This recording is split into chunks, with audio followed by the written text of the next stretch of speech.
Good afternoon, everyone. Thank you for coming in this place, and we really have lots of exciting stuff to share with all of you guys, and lots of fun stories about this topic. So we all know that AI is a mainstream topic this year, and I think it could be even more next year in the coming 2025. So I think this topic here today we are talking about could be one of the interesting topics in the coming year as well. So yeah, no matter you're an investor or you're just have lots of passion in blockchain or crypto or AI, I think this is a perfect topic for you to join. So yeah, my name is Max Lee, and I'm a founder and CEO of OORT. And in the meanwhile, I'm a faculty member at Columbia University in the city of New York, working with the electrical engineering department. And my research interests are AI and blockchain, basically. The OORT is a cloud for decentralized AI. We're trying to provide solutions for AI builders to build a real open AI, trustworthy AI, basically. Because we believe the trust will be the big blocker for AI massive adoption in the coming years. All right, so yeah, so we have three brilliant people here, and I would like to invite you guys to briefly introduce yourself and your project. Thank you, Max. Hi, everyone. I'm Walter from Business Development at BNB Chain. So BNB Chain, I think most of you would have thought of BSC, which is the BNB Smart Chain, formerly known as Binance Smart Chain. Just to highlight that we also have one of the highest transacted layer 2 OPBNB, as well as a decentralized data layer Greenfield. So yeah, I think BNB has always been very focused on almost all verticals. We welcome everything, all innovations, and AI is definitely hot right now. We definitely want to learn a lot more and build a lot more in this AI and Web3 intersect. So thank you for having me, and yeah, thanks. Yep. Alex? My name is Alex. I'm from Barcelona. I started in blockchain back in 2012. So as you can imagine, a lot of mistakes, a lot of stories back there. A quick question. Did you buy Bitcoin back to 2012? Of course, and then I sold it. Oh, wow. Nice. I've done so many stupid things in my life. Even I was tokenizing beers using Bitcoin in 2014, using a protocol back then, colored coins. Okay. So I organized an event, and I think I lost in that event about $1 million, something like that, just in fees, sending stupid beers. So yeah. And then for the last few years, I've been focusing a lot on digital identity and privacy and data. And what we are focusing is, you said something, it's like trust. I don't like that word. I mean, I trust my wife, I trust people, but it's more like a feeling. I mean, it's something, a strong feeling in me that I trust you, so I can do. I really like verifying things. When you're speaking about trust, it's like, I can trust this. No. I want to verify anything. Just going back to the old don't trust, verify.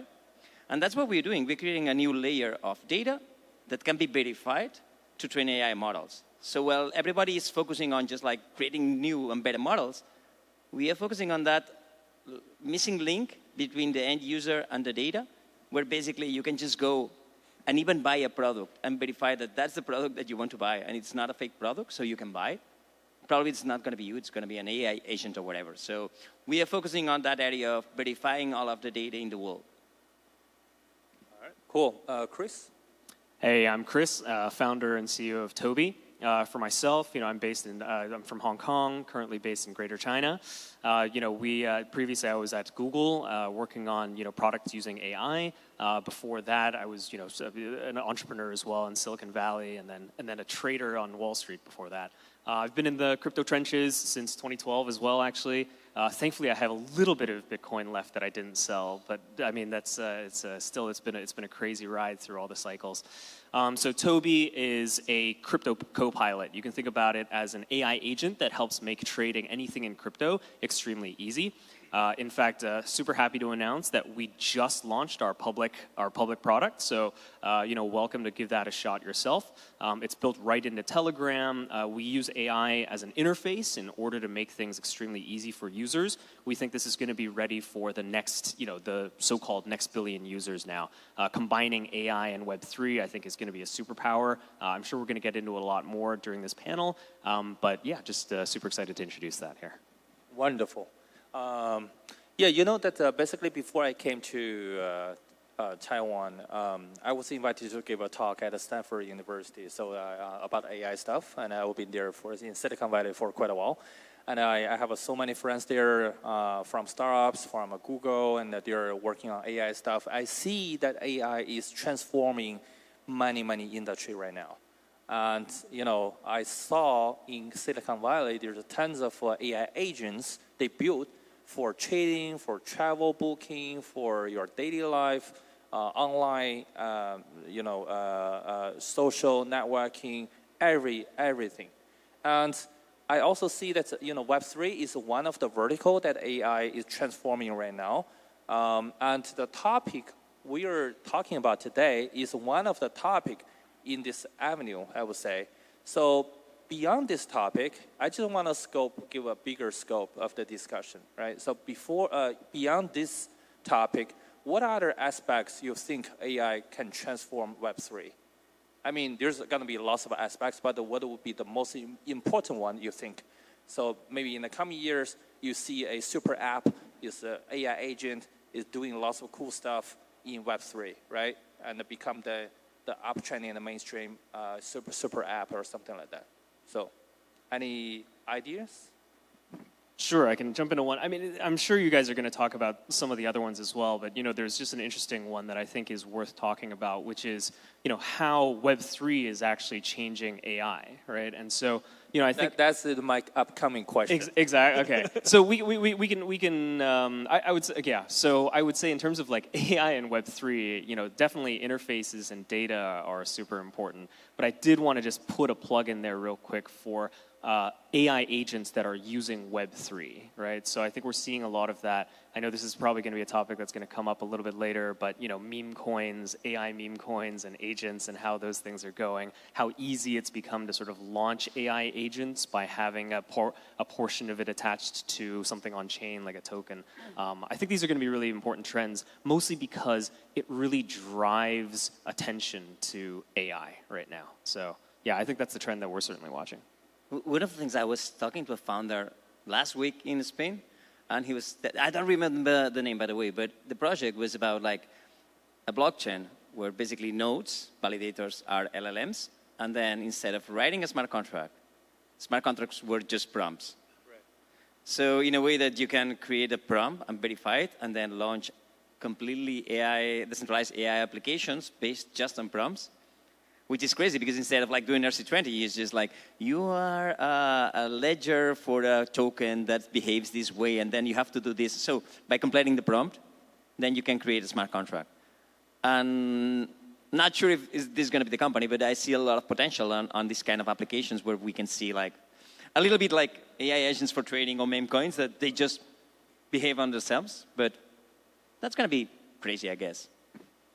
Yeah, I think Web3 has the problem of user adoption, right? Like for the longest time, we have like 5%, and right now 7% adoption. So I echo what both of you said. Like I think in the user adoption part, AI, let's say not just user adoption, like maybe developer adoption. Like when you develop on blockchain, let's say EVM, you need solidity, but developers can simply use English to generate smart contracts, like using AI. So I think that is very strong for onboarding developers, and then for users.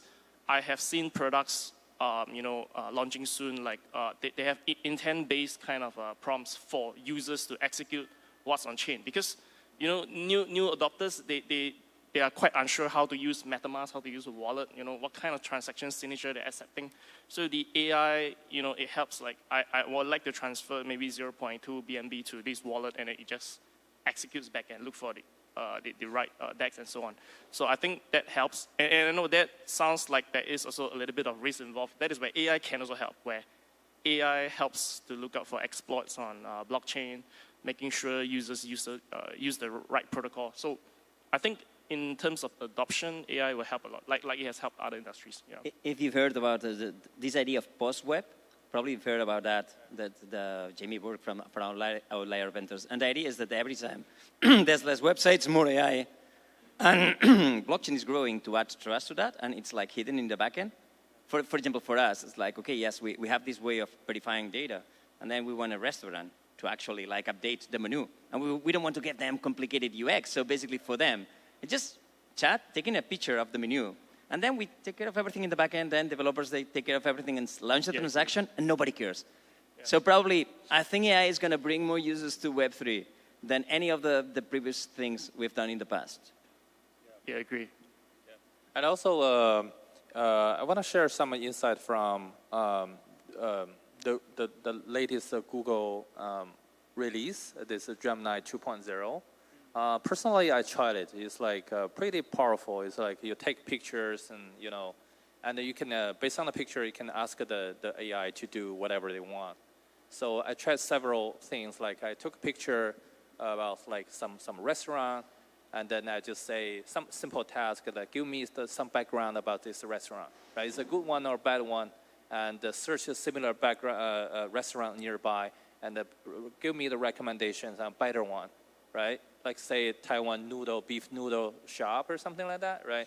And also this makes me thinking like maybe in the coming years people can use this feature to like take pictures about like take a screenshot or picture of your screen. Let's say, oh, this is my crypto transaction, or this is the crypto project, and then give me all the information about this project, and let me know if I should buy this token or not. And give me some recommendations on the exchanges that I can trade this token or something like that. So the AI can be your very powerful assistant for your crypto activities. So, yeah. But then we need Google Ads, because we used to like ask Google, and then we have ads like, give me an exchange, and then we have a lot of ads. It's like, use this exchange because people is paying for that, and that's how economy works. So basically, we need a new way of interacting with AI. And then getting that's what the problem, the perplexity, perplexity, right? So they're trying to some new business model. Like at the end of the day, they're also thinking about this ads model, right? But they got lots of like a lawsuit. I was thinking like integrating this with like Meta glasses. I think that's what Meta is trying to do. Like you simply look and then you ask your glasses and you get some sort of like AR responses on your glasses. I think that'd be amazing. Yeah. But it's already happening. I was around. It was in Hong Kong. I saw a big parade. I didn't know what it was, so I took a picture, just put it on Claude. What is this? And because of the context and whatever, he told me, no, this is I don't know what it was, but I could just interact with what's going on here, just with a picture. Yeah. Right. But, so I mean, these are I think what we're describing here is sort of how AI as a fundamentally disruptive technology is changing pretty much every other industry out there, right? I mean, and I guess crypto and like Web3 is no different. So I mean, like what we're building as well is like sort of we're going down that trend, right, of seeing that AI can make this incredible, natural, intuitive interface to pretty much everything. I think everything we've described right now, in fact, as we've had this conversation, from beef noodles to sort of understanding, what you see on the street, et cetera, is just saying, hey, AI has unlocked this amazing ability for you to sort of say, hey, I want more information about this, or tell me more about this, and you should be able to do that for anything. And what we're doing is we're applying it to crypto. And I think there's an interesting discussion here, which is, are we going to see an AI world that's more verticalized, where the information, the depth of data and the quality of data in a particular industry or a particular vertical is more important than, for example, generalized reasoning, right? So like, the models themselves are getting much, much more powerful, but in a generalized kind of a way. They can think better, they have chains of thought now, they can like understand reasoning, et cetera. And the question is, okay, where does that battle shake out? Are we going to sort of see the winner take all, where it's like, hey, the smartest smartest LLM or model or whatever you want to call it at this point, is actually going to be the one that wins because it's the horsepower is so much stronger and it's going to eat all the verticals? Or are we going to be able to maintain moats within each vertical to say, no, actually, we're so deep in crypto or food or expo products or whatever it is that no matter how strong your reasoning is, you're never going to be able to touch this vertical. I think we're going to go towards a vertical wall. But that's not us to decide. It's going to be an agent deciding which vertical it goes. And the biggest fight, it's not going to be that. It's going to be like being able to play with our personal data. Because if I can train a model with everything about me, my risk, my everything, how I like the food I like, everything. And then I can make that private data without losing privacy, by the way, to interact with different verticals. Yeah. then that's the thing. Like, imagine that you can do that, and you know me perfectly, so you know Yeah, what kind of meme I want to buy. Sure. Oh, no, I agree with you fully in terms of the fact that people are going to pursue both paths. The question is, where's the value capture and the value creation going to happen, right? Are you going to be able to capture any value by being vertically integrated, or is the the quote unquote fat value capture is going to happen at the generalized level where they're the ones, like you said, they're going to be pointing you at the different verticals. So at some point, the bottleneck becomes the distributor, right? So there's only a single, let's say, place where this is how Google has worked as well, right? Where it's like it owned search, and then so it was the one who was able to monetize everything because it was distributing you everywhere you go. Is that going to happen here too? Are there going to be 3 or 4 tops kind of, artificial intelligence sort of entry points for everybody, and then they're going to be the ones distributing, and they're going to capture 90% of the value, and then, okay, fine, we're going to try and capture some of the remaining 10% vertically. Nobody knows, but I bet on the second. It's like blockchain. We have Bitcoin, we have Ethereum, we have like different players that basically and they capture different kind of value, and they capture different kind of users at the end of the day. So, and it's like maybe a little abstract, but this whole idea of the digital nations. So probably this, it's a little bit crazy, but it's becoming, Now the question, that this is now into the how is Web3 going to change AI? Right? Yep. Now this is so, but yeah. Yeah. So we're going to talk about that topic, how Web3 going to change AI. That's another big topic, basically. Exactly. So back to the topic today, could you give us one example you think AI already or will enhance the user experience or onboarding process in Web3?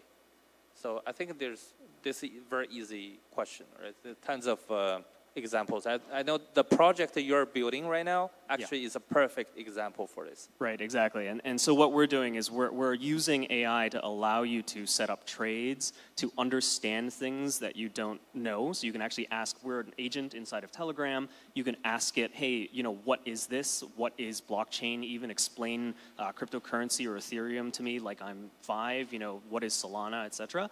And then you can ask it to do things for you like swap ETH to Solana, chain abstracted. You don't have to do any of the connecting your wallet to a DApp. You don't have to set up a separate wallet. You don't have to cross chain bridge, do any of that. We have intent solvers. We use AI in order to help you solve a lot of the bridging problems.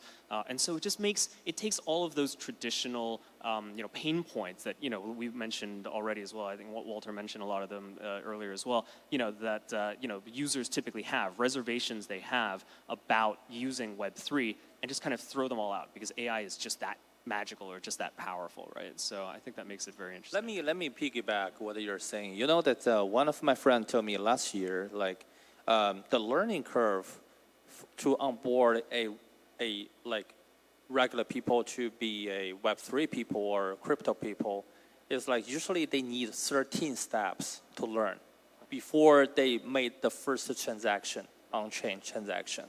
Let's say, for example, you can try it. You can go back home and talk to your mom and say, send me 1 BNB, right? And your mom going to learn, okay, how can I do it? Okay, download the crypto wallet. And after the download the wallet, when your mom log in, you say, what is the private key means, right? So, and then after that, and how can I go to the exchange? What exchange? DAX and CEX, centralized, what does that mean, right? How can I, send my token to the exchange and blah, blah, blah. And there are 13 key steps. That is the big blocker for the massive adoption of many crypto projects to the regular people, I would say. And the AI right now, I think, gonna be playing a very critical role to simplify this whole process. And I think this is a brilliant, startup idea. You can create your own startup. If you can build such an AI agent to help your mom make the first crypto transaction within 1 minute, this is gonna be a unicorn for sure. So. And can I get a fee for every transaction my mom? Yes, actually, literally, that's how our referral program works. Exactly. So exactly, that. You sign up and refer your mom. You're going to start earning on every trade that she makes. Right.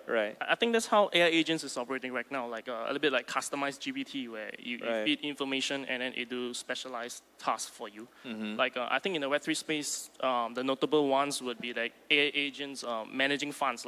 Humans are the one putting into the AI agents fund, and then it is the one investing or growing it. I think because it is trained with specialized data on this, so I think this is the interesting part. And I think for Web3 AI agent that intersect, another interesting thing is that because blockchain is so-called chronological, so let's say you train, like you mentioned, right, you're training an AI agent of yourself, like till the year maybe 2001 to 2024. But later on in life, if you trained with your data in the future, you could have 2 copies of yourself actually. And yeah, you could, what you asked yourself 10 years ago and now is different. And you get that minted on-chain, tokenized. I think that is an interesting aspect as well. Yeah.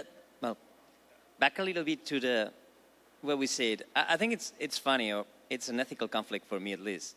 Because like, we've been talking since 2012 about your keys, your money, your keys, your tokens or whatever. So decentralizing ownership of tokens.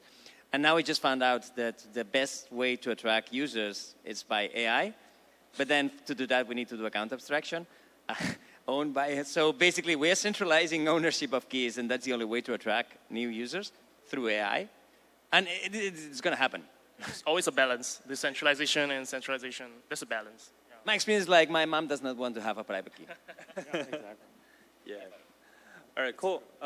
Yeah, the last topic I want to, we only have a few minutes left, but I think the last topic is a big one, but I think a very valuable topic. It's like how Web3 can transform AI, right? So we know that actually OORT, we're building the cloud for decentralized AI. I think, this topic, gonna lead us to have a discussion on decentralized AI. I think, AI, Elon Musk said, the open AI is closed, right? If you use the ChatGPT, as I said, I asked, the people I talked to, like, ChatGPT is so powerful, right? So it could be your very powerful, like a personal assistant.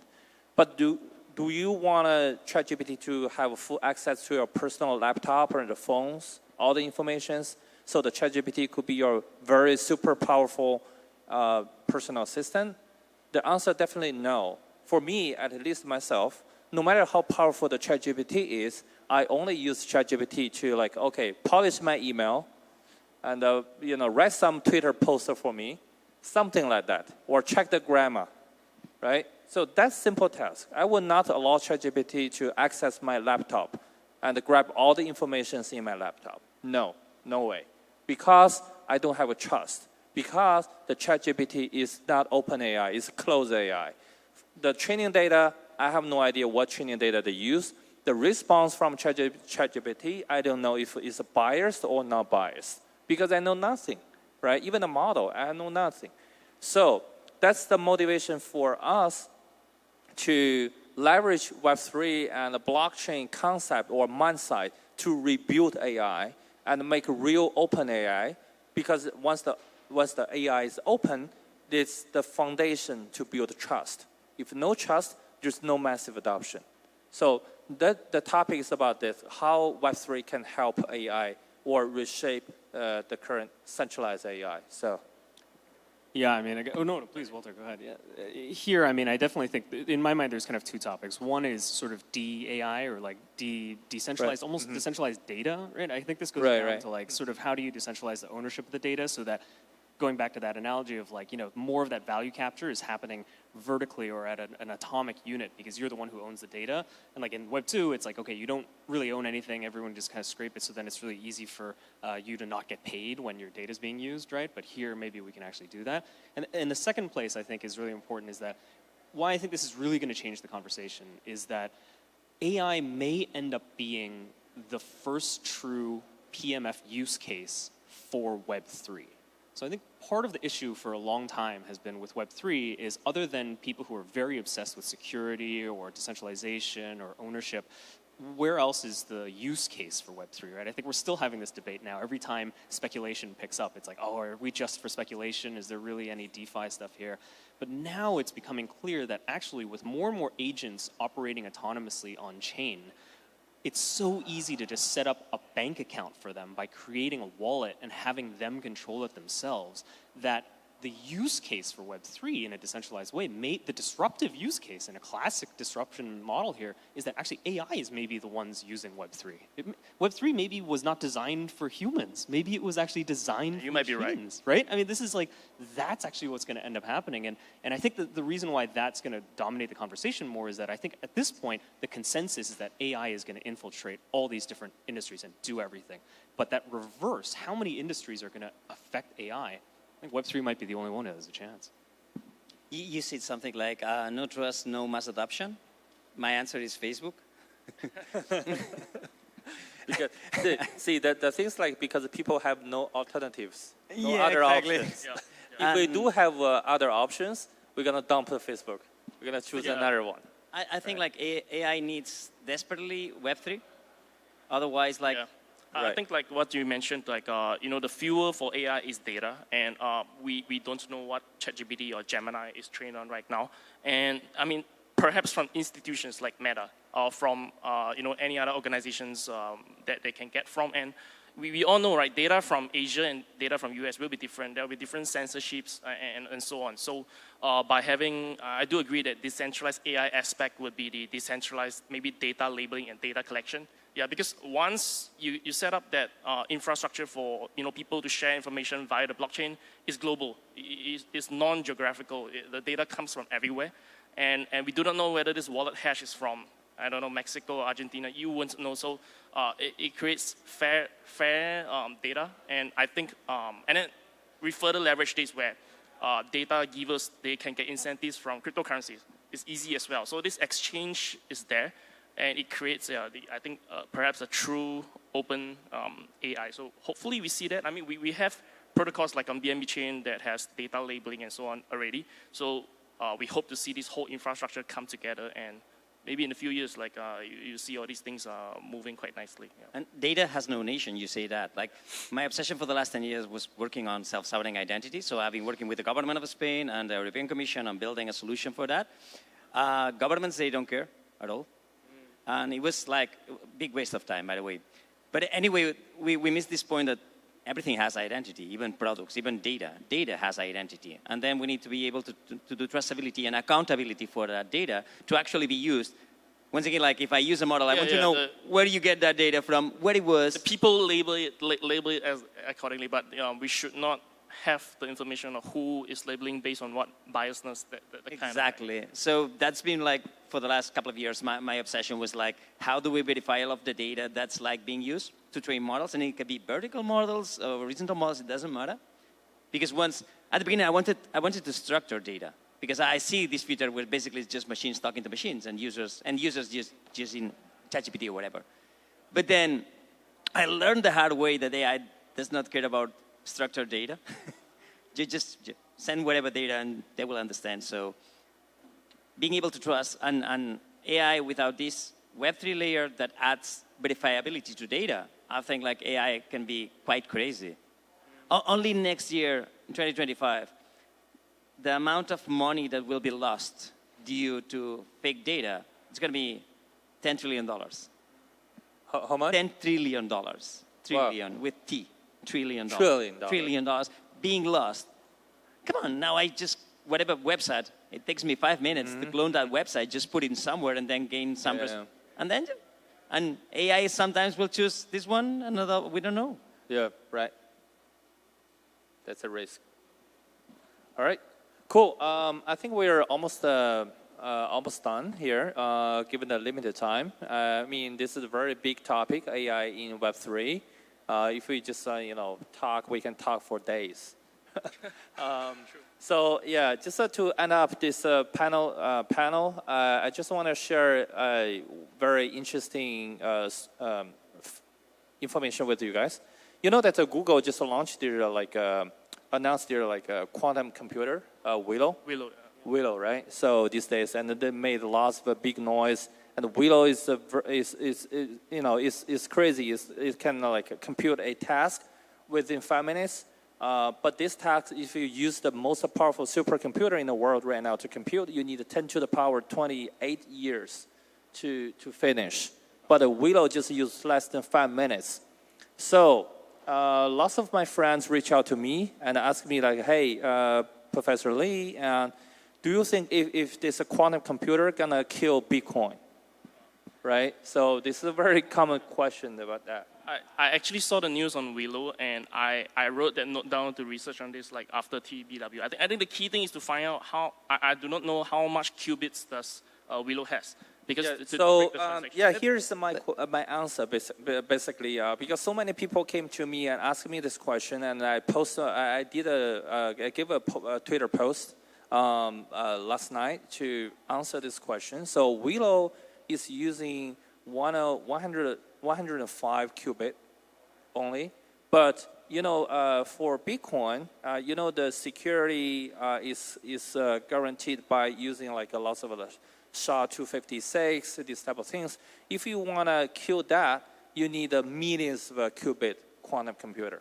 But that's not the problem. I mean, if I can break any cybersecurity in the world, who cares about Bitcoin? Probably I'm going to go against BlackRock first, like they own half of the world. That's interesting. Or angle. any big bank. And then the things like Bitcoin, maybe it will take like a couple of days to update the cryptography and use a different cryptography and update, because it's fast, it's open source.